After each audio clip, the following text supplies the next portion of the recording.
Breaking the Bills could be just a few steps away from a decision that will completely change their season. And what's happening in Baltimore could also have a direct impact on Buffalo's future. Stay tuned for every detail, because the news you've been waiting for has just arrived.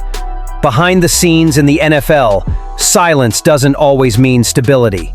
And what seemed like a relatively quiet off-season for the Buffalo Bills could be about to take a dramatic turn. In New Orleans, an unexpected market move has set off alarm bells in Buffalo and could end up offering the Bills a surprising solution to a problem that has been growing by the day. James Cook's contract impasse.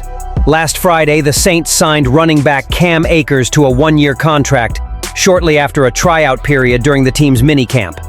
At first glance, Akers' signing wouldn't be a major threat to the dominance of Alvin Kamara, the undisputed starter and five-time Pro Bowler. But Akers' arrival raises a question that can't be ignored. What do the Saints plan to do with Kendre Miller? Miller, a third-round pick in the 2023 NFL Draft, has had a frustrating first 2 years in the NFL. Constant injuries have limited his participation to just 14 games, and even when healthy, his productivity hasn't lived up to the expectations created when he was drafted. At just 23 years old, Miller is still young, and some believe his talent hasn't been properly explored. Still, with Akers' signing, there's a real possibility that the Saints are interested in listening to trade offers for the young running back. And that's where the Bills come into the story. According to Last Word on Sports' David Latham, the Buffalo Bills could be one of the first specific cases of Miller actually being put on the market. The reason is simple and worrying. James Cook's contract impasse directly threatens the stability of Buffalo's backfield. Cook, who led the NFL with 16 touchdowns last season and was a key player in the Bills' offense, has decided to sign a franchise tag for a long-term deal. His absence from practice and the possibility of extending this strategy into the regular season put the Buffalo Bills in a delicate position. If the impasse continues, the team would be forced to turn to the new Ray Davis as their primary running back. A particular risk for a franchise fighting for the top spot in the AFC. In this context, Kendre Miller emerges as a viable alternative, a young talent with a still affordable contract who could strengthen the roster and offer more security while Cook's situation is resolved.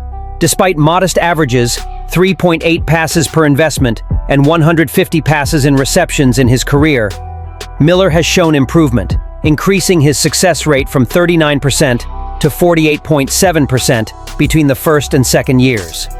And even if the Saints still believe in their potential, the newly acquired depth with Akers could open up room for negotiations.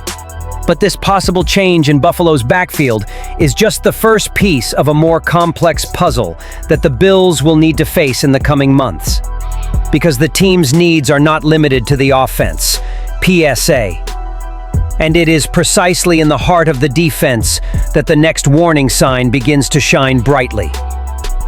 Bleacher Report, in a recent analysis, pointed out with surgical precision 3 fundamental adjustments that the Buffalo Bills still need to consider before the official start of the season. And at the top of that list appears an old question, but one that insists on haunting: depth at the safety position. After an off-season strategy in which Buffalo avoided radical changes, the main additions involved defensive reinforcements and receivers to compensate for important departures. Joey Bosa was signed to fill the absence of Von Miller in the pass rush. While on offense, Joshua Palmer and Elijah Moore arrived to complement the wide receiver group. Everything seemed under control, until now. The weakness at safety, however, continues to be the Achilles heel of this defense.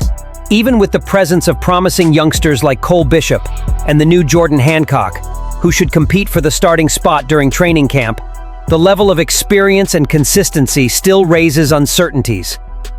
Analyst Christopher Knox points out that, given this scenario, the Bills should urgently consider the possibility of seeking veteran reinforcements that are still available on the market. Among the names mentioned are strong options: Justin Simmons, Marcus Williams, and Chuck Clark. Any of these additions provide stability and immediate leadership to the group. The problem?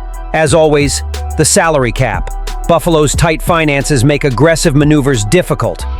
But if the youngsters don't show up quickly during training camp, the front office may be forced to act, even if it means making complex financial adjustments. And this is where the thread of the narrative leads us to another crucial point involving the Bills' rivals in the AFC. A strategic contract delivery, taking place now in Baltimore, could anticipate trends that impact not only the market, but directly the very configuration of forces in the conference. Because, while Buffalo faces its internal dilemmas, the Ravens are watching and learning from the Bills themselves on how to protect their franchise quarterback for the next decade. Not that it can be considered a true mirror of Buffalo's vivid situation with Josh Allen. The Baltimore Ravens are beginning to chart a similar path with Lamar Jackson. Information revealed by ESPN's Jeremy Fowler indicates that there are strong rumors within the league that Baltimore intends to bring forward a new extension for its MVP quarterback before his current contract even expires. The model?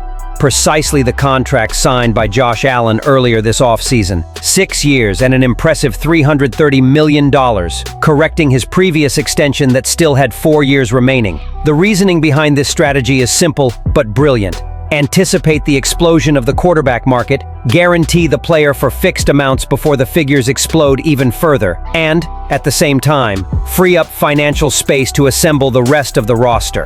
Currently, Lamar Jackson occupies only the 10th position among the highest-paid quarterbacks, with a base salary of $40.9 million per year over the next 3 years, amounts that even seem modest compared to the contracts that will certainly come in the next wave of renewals in the league.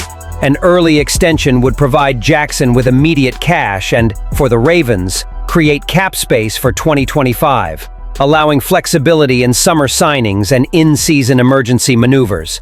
During mandatory minicamp this week, Jackson was asked about his contract status, but he stuck to his usual description. With a simple "looks good," he signaled confidence in his conversations with the front office. Baltimore's offer serves as a stark reminder for Buffalo. Acting proactively, as it did with Allen, could be key to staying competitive in an increasingly volatile NFL financial landscape. Now, Bills fans, I want to hear from you. If the Kendre Miller trade scenario opens up, is it worth taking advantage of this opportunity while the James Cook situation is resolved? And more. Would you risk a big movement to bring a veteran like Justin Simmons to our high school? Leave your opinion here. Don't forget to leave your like and subscribe to the channel, but I will come back later to update you with the latest news from Buffalo Bill.